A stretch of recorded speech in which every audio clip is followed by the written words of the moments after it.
So how did COVID change you? Since you're a very structured, organized person, what were some of the challenges that you faced when everything kind of just shut down and things just went from your normal, what you knew at the time as normal daily life to now suddenly you have to what? Homeschool three kids? Like how was that?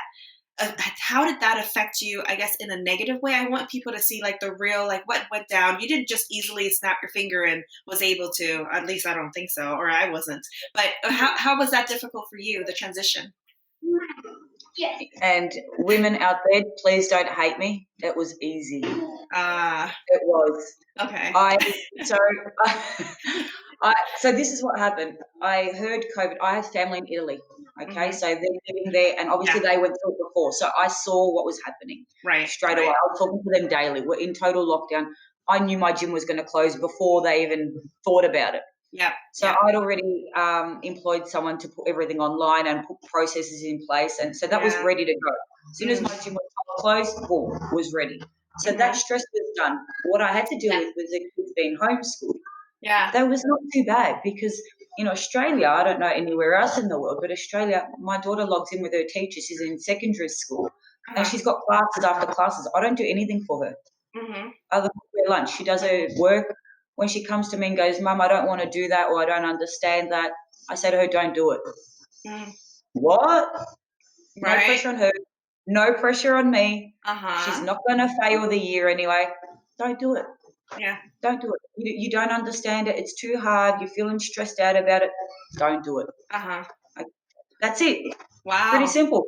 Wow. My middle child has a disability, right? A severe intellectual disability. You think I'm going to stress out and stress her out and make her cry because she's not doing all her work that is set out? Yeah. No. Yeah. Alira, my daughter's name is Alira. Alira, you can't do it. Don't cry, baby. Don't do it. Oh. Go outside and play with your brother. Let's cook some pancakes instead. Yeah. Let's read a book. Wow. Whatever. There are so many ways of learning other than that structured learning that is what people think. Yeah. And I just keep saying to the kids, it's only 1 year. Yeah. And it's not even going to be a full year of homeschooling. But you know how much you can learn from me in the 1 year? Yeah. Don't worry about it. They're not going to fail anyone. Don't worry about it, babe. Wow. And that's how I got through it. Really stress-free. And I made them feel stress-free.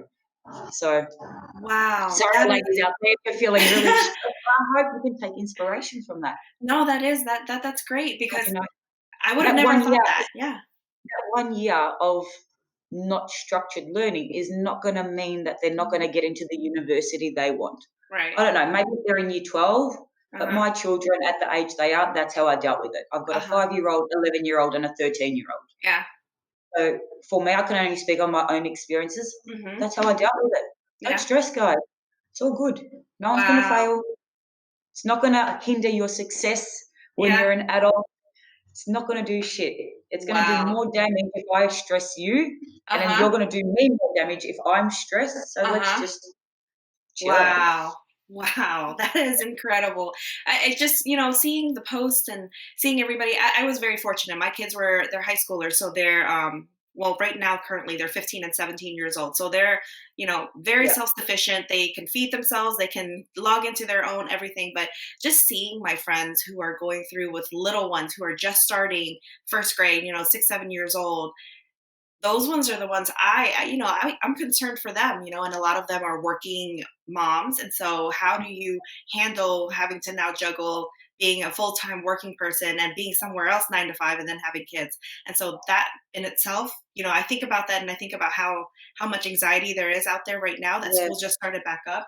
But then even, I had a close friend that was just like, second grade was kicking her ass. She had to understand what she was trying to reteach her daughter, because I think in many cases when school shut down here, we weren't prepared for that. We weren't prepared to bring everything completely online, which is a shame. But I think there was a lot of growing opportunities for us now where we are, but they weren't prepared for that. And so the kids were just given busy work. When there's a substitute teacher and because the teacher's out sick, there's busy work. Here, do this packet of paper and just stay busy and then I'll give you a grade. And so it wasn't leading to their success. What's the point of that?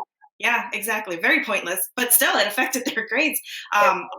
Although, you're right. I think now I wish I would have, looking back retrospectively, been a little less harsh on my kids and stop saying, well, just do it anyways. Whereas here you are with such a different mindset. Man, where were you a year ago? Or not even a year ago, earlier this year.